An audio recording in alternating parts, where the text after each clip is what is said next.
జై శ్రీరామ్ అందరికీ నమస్కారం వెల్కమ్ టు న్యూస్ అఖండ నేను మీ కస్తూరి శ్రీధర్ మిత్రులారా మన భారతదేశం బుల్లెట్ వేగంతో దూసుకుపోతుంది పైగా ఏందంటే మన శత్రు దేశం అటువంటి పాకిస్తాన్కు సుక్కలు చూపించింది సరే ఇంతకు ఏం జరుగుతుంది ఏంది ఈ మాటలు నేను ఎందుకు అంటున్నానో ఈ న్యూస్ ద్వారా మీకు చెప్పే ప్రయత్నం చేస్తా ఓకేనా భారత ప్రభుత్వం తాను చెప్పిన విషయాలను చెప్పినట్టు పాటిస్తుంది అది కూడా మెరుపు వేగంతో తన చర్యలను అయితే ప్రారంభించింది నరకం అంటే ఏమిటో ఈ పాకిస్తాన్కు తెలియవచ్చేలా మోడీ ప్రభుత్వం ప్రణాళికలను సిద్ధం చేస్తుంది ఒకటి తర్వాత మరొక అంశంపైన వేగంగా నిర్ణయాలు అయితే తీసుకుంటున్నారు పాకిస్తాన్కు సంబంధించిన ఏ ఒక్క అంశాన్ని వదిలిపెట్టకుండా భారత ప్రభుత్వం నిర్ణయాలు తీసుకుంటుంది అందుకు కారణం పెహల్గాంలో జరిగినటువంటి తీవ్రవాద దాడి పాకిస్తాన్ చేయించినటువంటి ఈ దాడిలో 26 మంది అమాయక హిందువులు మరణించిన సంగతి మీకు అందరికి కూడా తెలిసిందే ఈ పెహల్గాం దాడిలో పాల్గొన్న తీవ్రవాదులకు ఈ పాకిస్తాన్ ప్రత్యేకంగా కమాండో శిక్షణనిచ్చి భారత్కు పంపించింది ఎందుకు అమాయకులపైన నిరాయుధులపైన దాడులు చేయమని వాళ్ళ మగవాళ్ళు అంటారా వాళ్ళ మోగతనమేనా చూడండి ఆలోచించండి ఒకసారి పైగా ఈ పెహల్గాం దాడికి నాయకత్వం వహించింది నేరుగా పాకిస్తాన్ పారా కమాండర్ అంట వాడెవడో ఈ మార్షల్ ఆర్ట్స్ అన్ని విద్యలన్నీ నేర్చుకొని పోయి మూల ఉండే ముసిల్దాన్ని కొట్టాడంట అట్టగా వీళ్ళ బతుకులు వీళ్ళు స్పెషల్ ట్రైనింగ్లు తీసుకొని అన్ని చేసుకొని వీళ్ళు చేసింది ఏంది పని ఏంది అమాయకుల మీద నిరాయుధులైన వాళ్ళ మీద దాడి చేశారు ఇది వాళ్ళ మోగతనం ఇకపోతే ఈ దాడిని చేయించింది నేరుగా పాకిస్తాన్ ఆర్మీ చీఫ్ అయినటువంటి ఆసిమ్ మునీర్ గాడే దీంతో ఈ పెహల్గాం దాడి జరిగిన 3వ రోజే పాకిస్తాన్ పౌరులకు ఇచ్చేటటువంటి 13 రకాల వీసాలను భారత ప్రభుత్వం క్యాన్సిల్ చేసేసింది అంతే కాకుండా భారతదేశంలో ఉంటున్న పాకిస్తానీలందరినీ కూడా మోడీ ప్రభుత్వం తిరిగి పాకిస్తాన్కు పంపించేస్తాను ఇక్కడ నేను మీకు ఒక మాట చెప్పాలా ఇందాక నేను కొన్ని చూసా ఒక ఆవిడ మన దేశానికి చెందిన ఆవిడ ఏం చేసింది ఒక పాకిస్తాన్ వాడిని పెళ్లి చేసుకునేది భారతదేశంలో మగవాళ్ళు ఎవరు లేరన్నట్టుగా ఒక పాకిస్తాన్ వాడిని చేసుకునేది ఆవిడ గారికి 8 మంది బిడ్డలంట ఏమే ఆయన ఎప్పుడన్నా ఏం గుర్తు వచ్చినప్పుడు టైం పాస్కి వచ్చా పోతా ఉంటాడో ఒక బిడ్డని అంటా ఉంటుంది ఈవిడ గారు అర్థమవుతుందా ఇప్పుడు వీళ్ళందరూ పాకిస్తాన్కి జిందాబాద్ కొడతారా లేకపోతే భారత్కి జిందాబాద్ కొడతారా ఒకసారి ఆలోచించండి మళ్ళా సకల సదుపాయాలన్నీ కూడా ఏండే పొందుతా ఉంటారు ఏండే మన దేశం సొమ్ము తింటా ఉంటారు దొబ్బ పెట్టేవాళ్ళు ఉంటారు చేసేవాళ్ళు ఉంటారు అంతా పందికుక్కల మారి మన సొమ్మే తింటారు మన దేశం మీద ఆధారపడి బతుకుతా ఉంటారు ఎండే చదువుతారు చెప్పాలంటే ఉద్యోగాలు కూడా ఎండే వచ్చేస్తాయి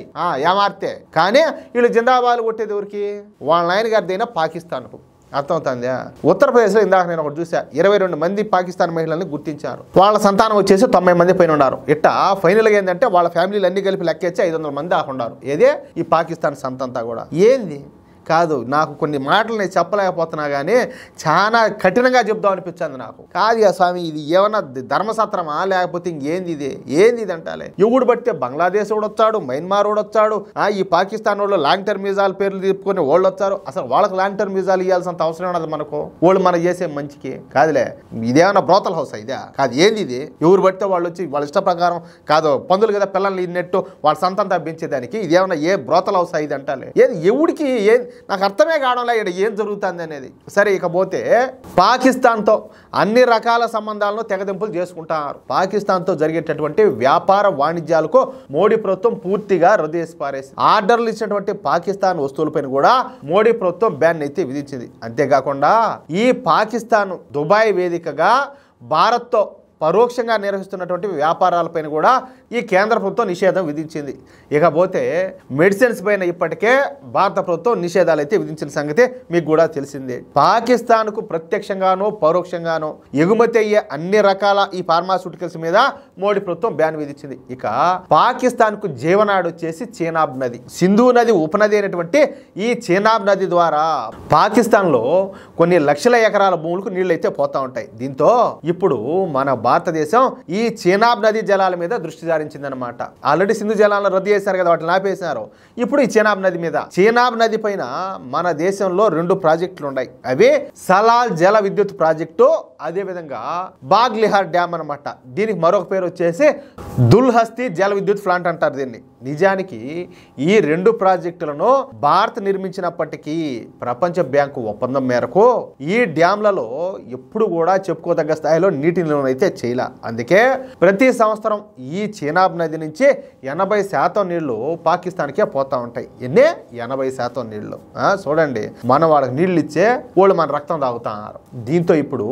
ఈ చీనాబ్ నది మీద దృష్టి సారించేటువంటి కేంద్ర ప్రభుత్వం ఈ బాగ్లిహార్ డ్యామ్ నుంచి పాకిస్తాన్కి వెళ్ళేటటువంటి నీటిని ప్రక్రియని పూర్తిగా ఆపేసింది. ఇక రెండవ డ్యామ్ అయినటువంటి ఈ సలాల్ డ్యామ్ను కూడా పూర్తిగా మూసేసింది. అంతేకాకుండా ఈ 2 డ్యామ్లలో నీటి నిలువ చేసేటటువంటి సామర్థ్యాన్ని 2 రెట్లకు పెంచుతుంది. అందుకు తగ్గట్టుగా ఈ 2 రిజర్వాయర్లలో నీటిని ఎక్కువగా నిలువ చేసేందుకు వీలుగా ఈ రిజర్వాయర్లలో బురదనంతా కూడా తొలగిస్తారు. ఫ్లషింగ్ ప్రక్రియ ద్వారా వేగంగా ఈ రిజర్వాయర్లలో ఈ బురదను తొలగిస్తున్నారు. అంతేకాకుండా ఈ సింధు నది జలాలపైన